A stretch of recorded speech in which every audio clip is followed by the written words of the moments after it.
quiera. Vale, Bueno, muy bien, perfecto. pues es un gusto presentar a María Gabriela Durán de Argentina, que nos va a hablar sobre un tema interesante, los desafíos de construir genealogía en contextos de exterminio, destierro y confinamiento, el caso de los pueblos originarios en Patagonia y Argentina, que yo creo que también es muy común a otros países de América del Sur y digamos la de América completa. Mónica es profesora en historia, eh, titulada de la Universidad Nacional de la Patagonia, tiene cursos de posgrado, experiencia de docencia de más de 20 años, eh, ha participado pues en varios eventos académicos, tiene publicaciones como participación en ciclos de documentales, tiene un libro que se llama El Madrinazo, eh, en fin, es una académica y historiadora que parece que tiene pues también un gusto por la genealogía. No tengo el gusto de conocerla, ni pude hablar con ella antes de hacer la presentación, pero sí le quiero decir que me interesa mucho la charla porque creo que en Colombia tenemos un tema, pues, no sé si igual, pero bastante parecido. Entonces, Mónica, sin más introducción, te cedo la palabra. Bueno, buenas tardes para todos. Bueno, un gusto estar acá participando de este evento. Bueno, muchas gracias. Sí, creo que nos convocan, ¿no? Sin dudas en este encuentro, María José escuchaba atentamente la ponencia anterior, ¿no? Y hablaba de la importancia de trabajar el tema de la identidad. Creo que, bueno, eso es de alguna manera lo que nos mueve, ¿no? El impulso inicial creo que en muchos de nosotros tiene que ver precisamente con eso, un recorrido de pronto personal que se hace familiar, ¿no? Y que atraviesa de pronto a colectivos mucho más amplios. Bueno, en este caso, yo bien, como bien dicen ustedes, soy de Argentina y de la Patagonia, ¿no? La región sur de nuestro país. Y bueno, vengo a compartir con ustedes este trabajo que de alguna manera lo que me acercó a la genealogía, como bien decías, tiene que ver con esta búsqueda de identidad personal y familiar. Y bueno, y por ahí esas otras publicaciones que tengo también han tenido que ver con la identidad, pero hablada específicamente a una historia que atravesó nuestro país en el siglo XX, que fue la Guerra de Malvinas, ¿no? Y trabajar la identidad de los excombatientes y demás a partir de sus hijas. Pero bueno, en este caso tiene que ver con, bueno, con este título, así que quedó medio largo, ¿no? Pero que es con un proceso particular de nuestra región. Teniendo en cuenta los procesos propios, ¿no? Que se han vivido acá en la Patagonia, argentino-chilena, digo yo, porque tomo a la región en su conjunto, ¿no? Ya los procesos históricos políticos que han vivido han sido similares. Así que en esos contextos donde surgen tantos desafíos para los que tratamos de generar genealogía, me pareció importante compartir la experiencia, ¿no? Que tiene que ver un poco con el recorrido personal, pero básicamente con las posibilidades que nos dan las herramientas vinculadas, ¿no? O desde dónde podemos tomar nosotros instrumentos para construir genealogía. Así que bueno, muchas gracias por aceptar mi propuesta para este evento y bueno, me voy a disponer a compartir pantalla. Eh, ¿Están de acuerdo? Así podemos, a ver, así podemos, pueden ver conmigo esta presentación que armé. Bueno, mientras me encuentro, aprovecho a compartir con el resto de la audiencia que en la medida en que, a ver, yo me propuse con genealogía, les decía, tiene que ver primero con una búsqueda personal, ¿no? Que es rastrear un poco mis orígenes, sabiendo que mis ancestros pertenecían a pueblos originarios de la región patagónica, ¿no? Y sabiendo que en esta región se había dado un proceso de avance, digamos, sobre los pueblos originarios por parte del Estado argentino, y bueno, y de la misma manera por parte del Estado chileno, ¿no? En esa zona fronteriza, digamos, atravesada por la cordillera de los Andes, y saber que mis ancestros habían pertenecido los pueblos de alguna manera me posicionaba en un lugar de, digamos, la primera sensación que me atravesaba era esta de sentir que no tenía demasiadas fuentes a las cuales recurrir, ¿no? Precisamente por el proceso que habían vivido los pueblos, pero además porque no había historia escrita generada por la lengua, ¿no?, de esos pueblos, de modo que sentía que esto de recurrentes generadas desde otros ámbitos no necesariamente me iba a permitir llegar, ¿no?, a esas raíces que yo buscaba. Y sin embargo, después de, digamos, de mucho aprendizaje y de mucha experimentación, digamos, de acercamiento a esas diversas fuentes, pude lograr muy buenos resultados, ¿no?, o más altos de lo que mis expectativas me lo permitían. Por eso me pareció una experiencia linda de compartir, porque puede servir a otros también para poder atravesar una experiencia similar, ¿no? Ah, Listo. ¿sí? Ya estás, Bueno, Mónica. perfecto. Adelante. Bárbaro. Arranco entonces con mi presentación. Les decía, ¿no? Construir genealogía en contextos de exterminio, destierro y confinamiento, que me parece que son los tres conceptos que pueden ayudarlos a ustedes a mencionar el proceso histórico que se vivió en esta parte del mundo, ¿no?, con respecto a los pueblos originarios de esta región, teniendo en cuenta, ¿no?, el avance que hoy en día está en ese momento. Estamos ubicándonos a fines del siglo XIX y que nos permitió, digo, ¿no?, pese a todo ese proceso histórico, estar aquí quienes hoy somos descendientes de esos pueblos que han vivido ese proceso, ¿no? Entonces, digo, la palabra exterminio me pareció que también muchas veces asociada, ¿no?, al genocidio, que también se aplica. La puse en primer lugar porque si bien eso tenía que ver con ese proyecto inicial, lo cierto es que de todo ese proceso sobrevivientes, ¿no? Entonces por eso también hablo del destierro y el confinamiento, porque el proceso completo, creo que esos tres conceptos nos permiten dimensionar el proceso completo que se vivió, ¿no? Bueno, aquí un mapita de esta parte del mundo, ¿no? Porque si bien recién el presentador también hablaba, ¿no?, de que son procesos que se han dado de una manera, de una forma bastante similar en varias partes de nuestra Latinoamérica, digamos, ¿no? O de esta Iberoamérica que aparece ahí en ese mapita circular. El mapa que quiero que vean, ¿sí? El mapa de la Patagonia primero. Les decía que en gran parte de América Latina el proceso se dio por parte del avance, digamos, sobre los pueblos se dio por parte de los países europeos, ¿no?, o Portugal eventualmente, hacia las colonias, ¿no?, que esos estados tenían en América. Sin embargo, en el caso de la Patagonia, en realidad la primera particularidad que hay es que este avance sobre los pueblos lo hacen los estados nacionales, ¿no?, como una manera de definir sus fronteras interiores, ¿no? Este proceso se decía, ahí puse las fechas más o menos para que nos ubiquemos, fines del siglo XIX sería, ¿no?, y principios del siglo XX. Que en todo caso este proceso es muy similar al que se dio en Estados Unidos en su expansión hacia el oeste, ¿no?, que serían como los casos más particulares, los extremos que se han vivido en nuestro continente.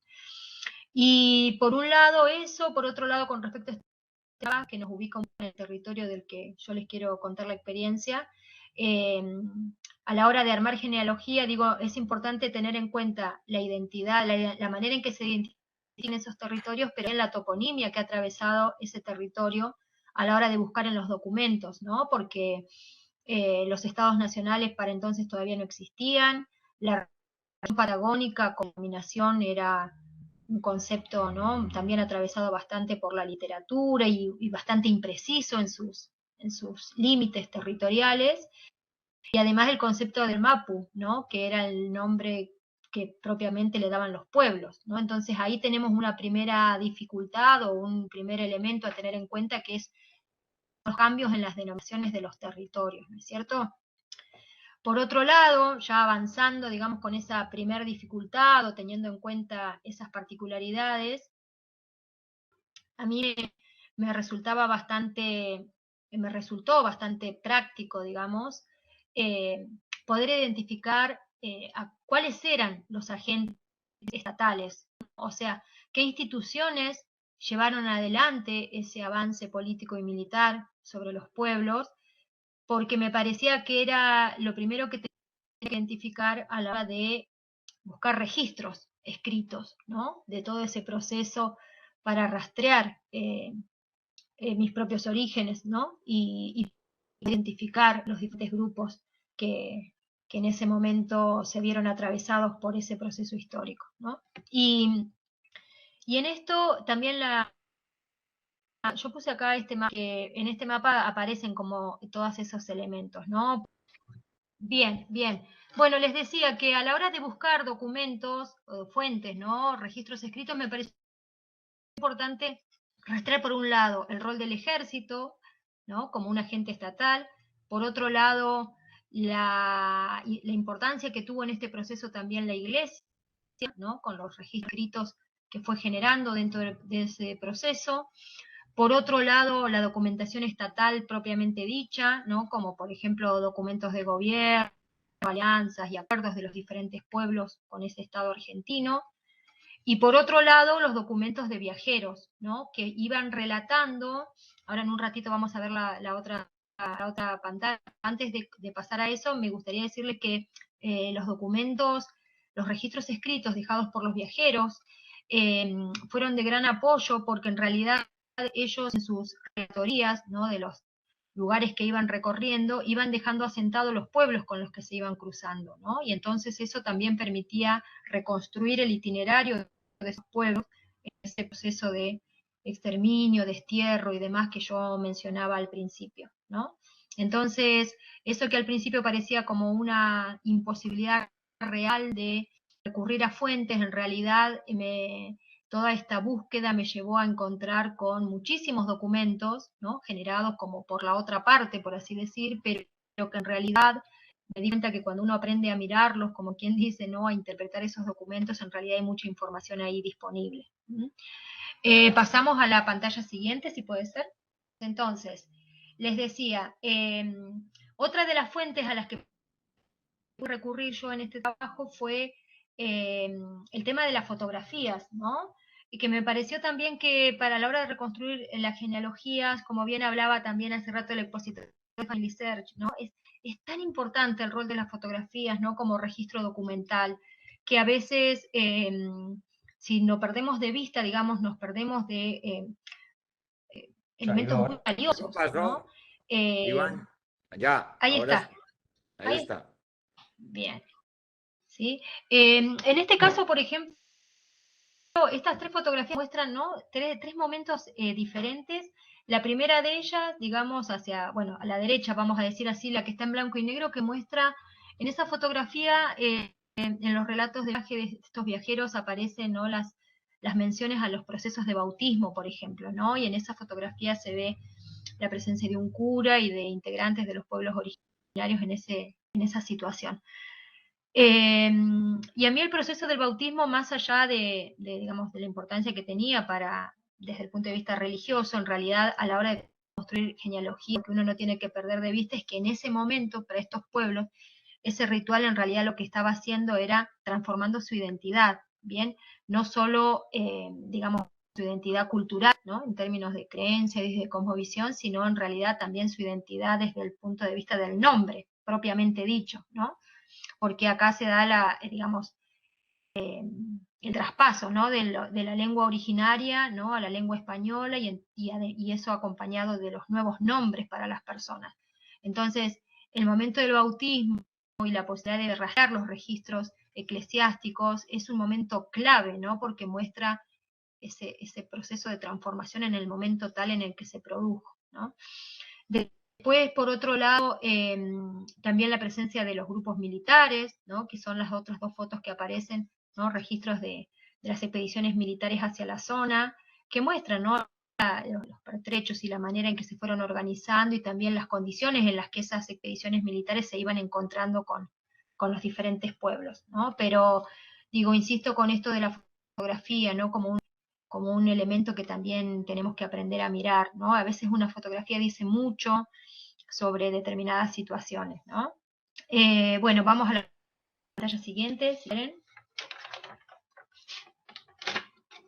Bien, ahí, en este caso, por ejemplo, dos cositas que me gustaría referenciar esta imagen, que tiene que ver con el enorme recorrido en términos de distancias, ¿no?, que vivieron esos sobrevivientes, digamos, de la conquista, atravesando miles y miles de kilómetros desde sus territorios originales hacia los puntos de conectado, en este caso, que es este punto, ahí esa estrellita azul que está ahí, que es el fuerte, en este caso se llamaba el Fuerte del Carmen, ¿no?, de Patagones, que era el fuerte militar, político y militar que tenía el Estado argentino, y hacia ese lugar, ¿no?, llevaban y acercaban a todos los sobrevivientes ese proceso de exterminio, para después llevarlos a Buenos Aires, ¿no?, y proceder a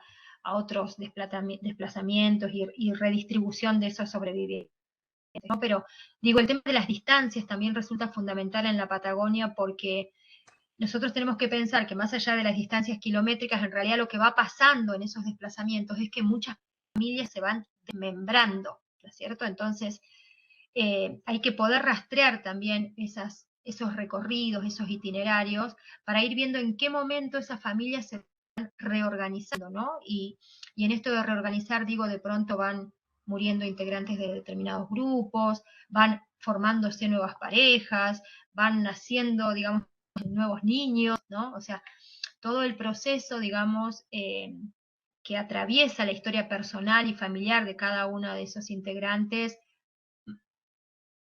digamos, enmarcadas esos proyectos políticos más amplios, ¿no? Pasamos a la pantalla siguiente, si quieren. Esta, por ejemplo, es una fotografía que apareció en realidad en un museo francés, ¿no? Porque el viajero que tomó esta fotografía era Henry de la Vaux, que era uno de los tantos viajeros que recorría la Patagonia, y que en uno de esos recorridos se encuentra con este grupo, ¿no?, de sobrevivientes que iban camino a un nuevo lugar donde vivir, ¿no? Y él deja ese registro fotográfico que a mí realmente me resulta conmovedor, porque es probable que en ese grupo, así mínimo como está, estén mis ancestros, ¿no? Entonces, es una foto que me resulta realmente muy conmovedora, y que habla, ¿no?, de la importancia que tenían estos registros o estas nuevas maneras a las que uno recurre cuando busca, ¿no?, rastrear la identidad, y dónde aparecen en realidad esos registros, ¿no? Porque esta fotografía aparece en un libro, ¿no?, de un viajero francés que tuvo la oportunidad de cruzarse en su recorrido con este grupo, ¿no? Y lo deja sentado en ese registro y cuenta, ¿no?, las condiciones en las que se topó con ese grupo y las condiciones en las que estaba ese grupo, ¿no?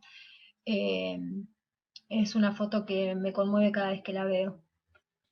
Vamos a la página siguiente.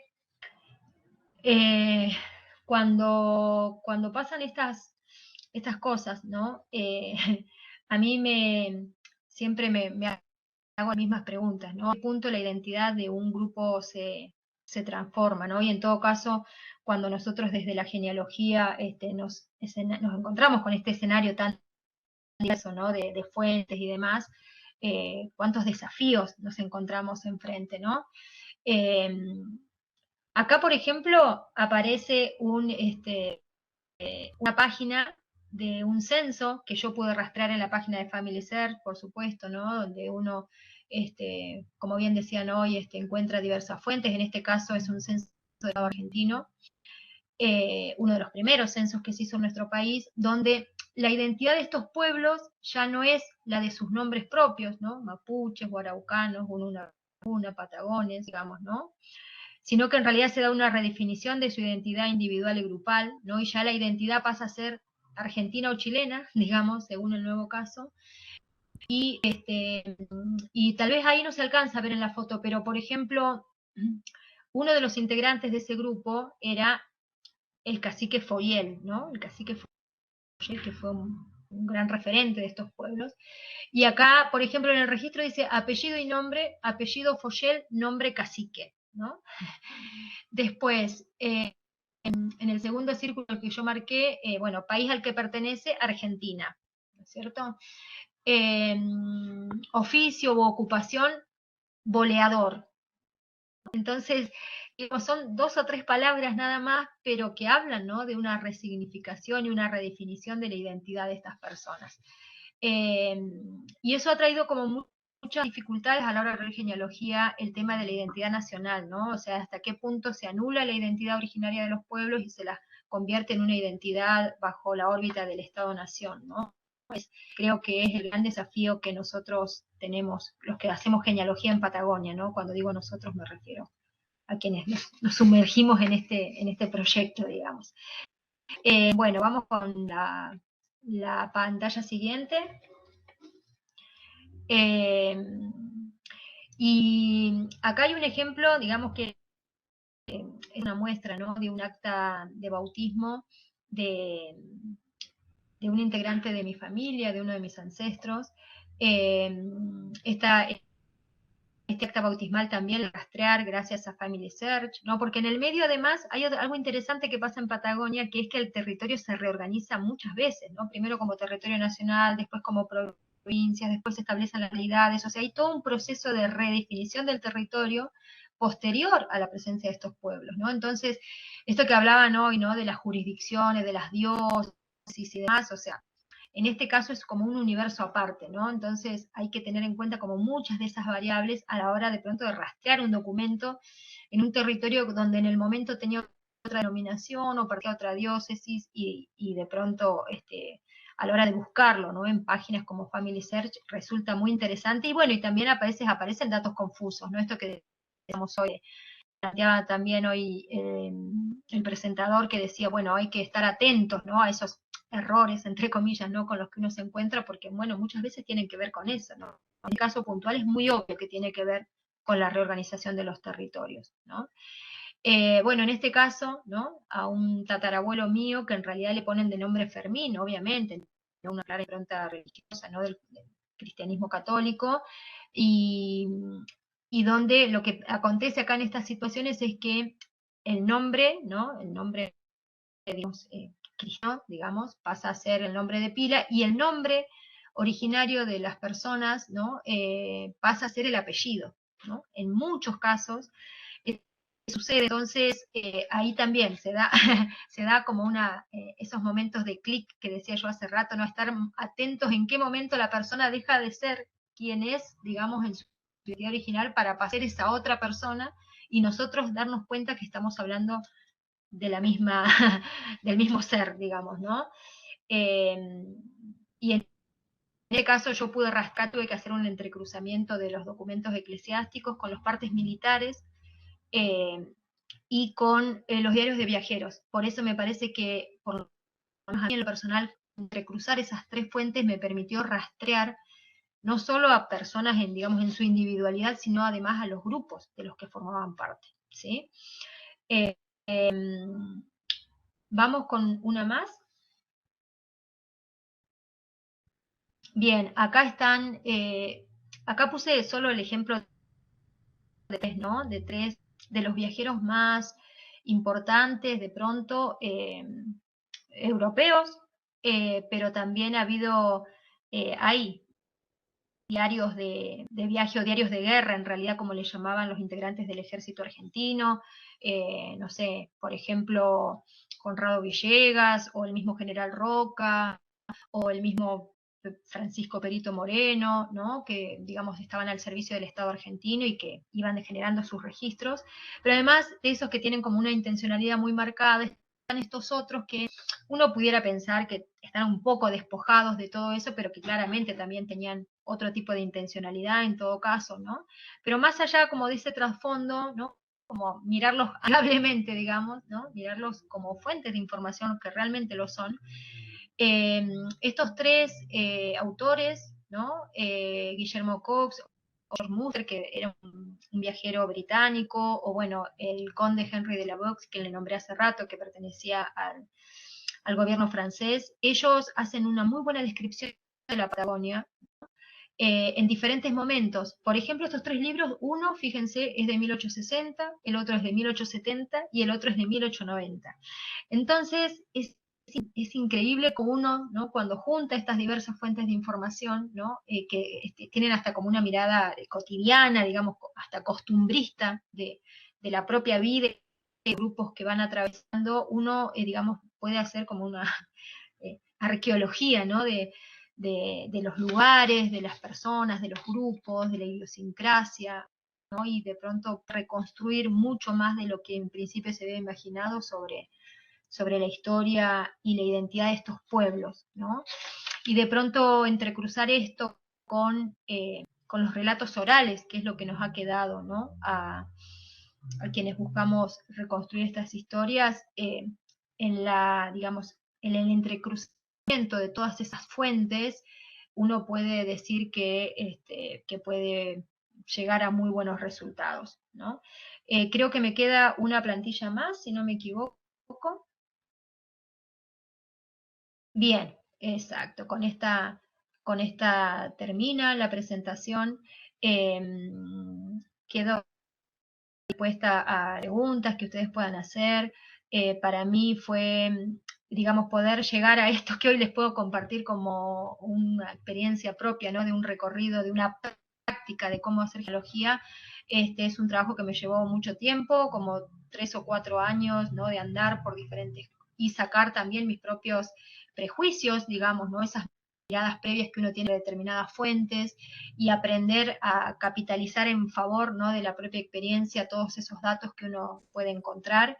Eh, de pronto les decía, esto de poder entrecruzar las voces de las historias orales, ¿no? Los relatos de los abuelos o los relatos de los bisabuelos o de los descendientes, el propio trabajo historiográfico, ¿no? Que han hecho grandes historiadores acá en la zona, ¿no? Reconstruyendo estas identidades, más todas estas fuentes, ¿no? Muchas de las cuales están centralizadas en algunas páginas que hablábamos al principio, son las que han permitido acá en Patagonia reconstruir la identidad individual y grupal de muchas comunidades, ¿no?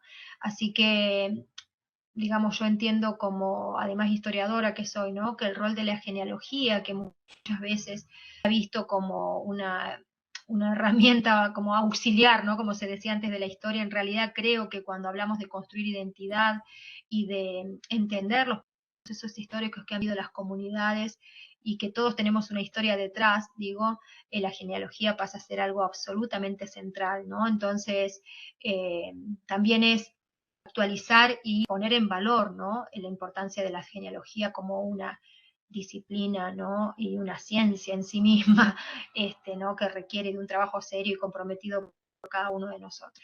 Así que, bueno, eso sería a grandes rasgos lo que quería compartir con ustedes desde este sur de Argentina. Muchas gracias.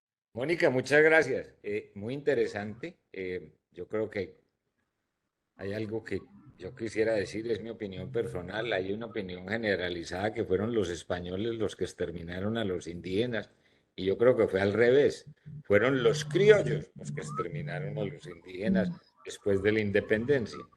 Hay una cosa aquí en el norte de Colombia, son los guayúes, un grupo indígena muy grande, que cuando nació el registro civil, pues los obligaron a sacar una cédula de identidad y llegaba el tipo que no hablaba español, que no tenía ni idea y le preguntaban cómo se llamaba y daba un nombre en guayú que la persona no entendía y le decía, usted se va a llamar registro y apellido Gato.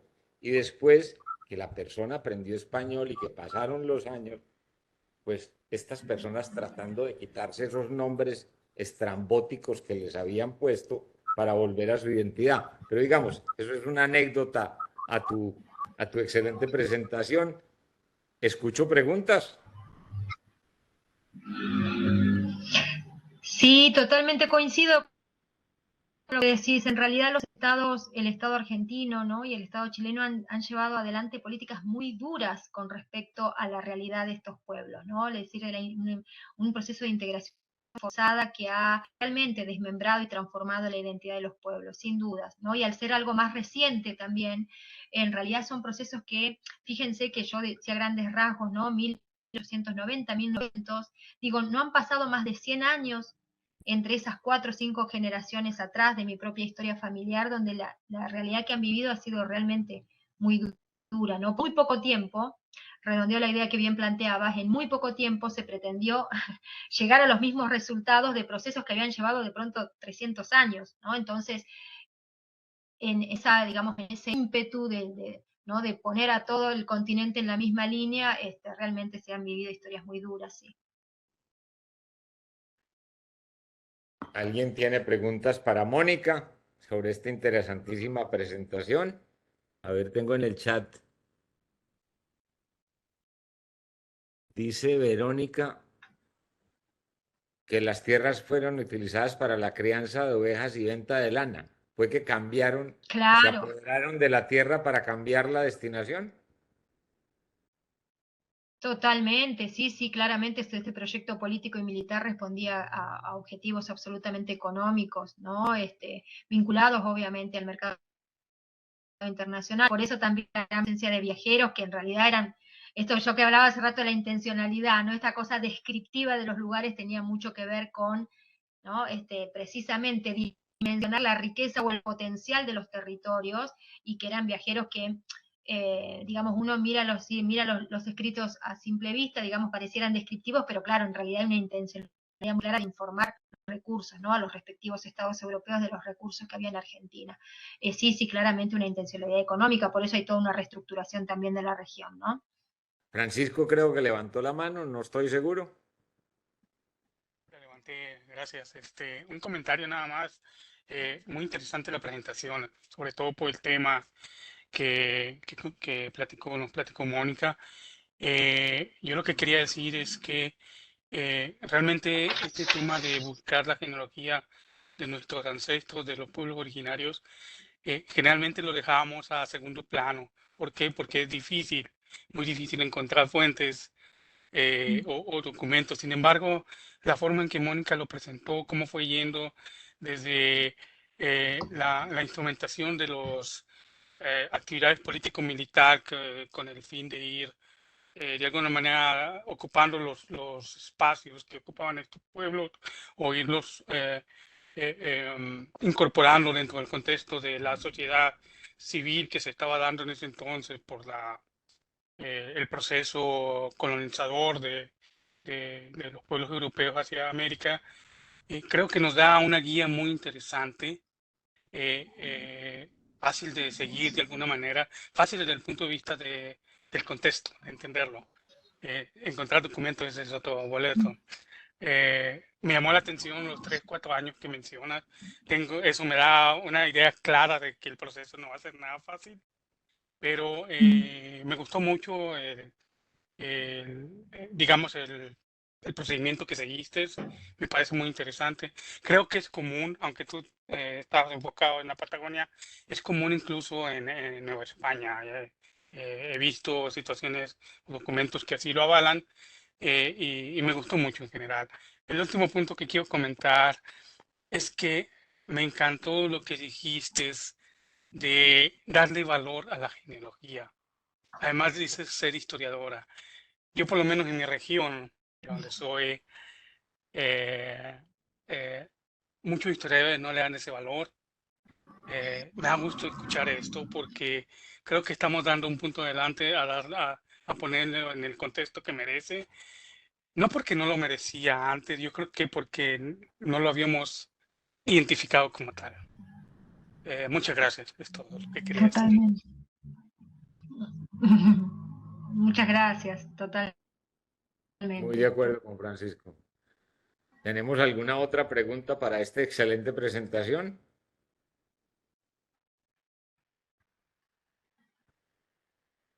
No, pero están muy parcos todos.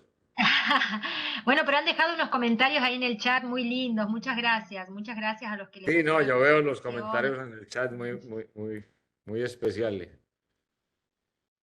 Yo también tuve que cambiar mi propia mirada, un comentario nada más que tiene un poco que ver con esto que también recién ponía en valor ahí quien intervino.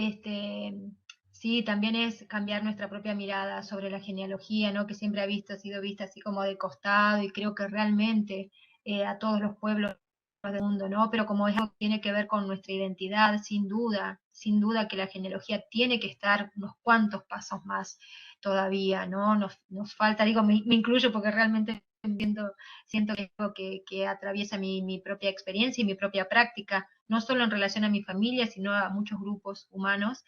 Creo que esto, ¿no? De poder construir genealogía, es para que sea un trabajo serio, ¿no? Y digamos, comprometido siempre lo es, porque tiene que ver muchas veces con nuestra historia personal, pero digo, para que sea un trabajo serio y solvente, vamos a decir así, nosotros mismos tenemos que darle a la genealogía ese lugar por el que todos estamos bregando, ¿no? Porque por algo estamos acá compartiendo este momento de intercambio.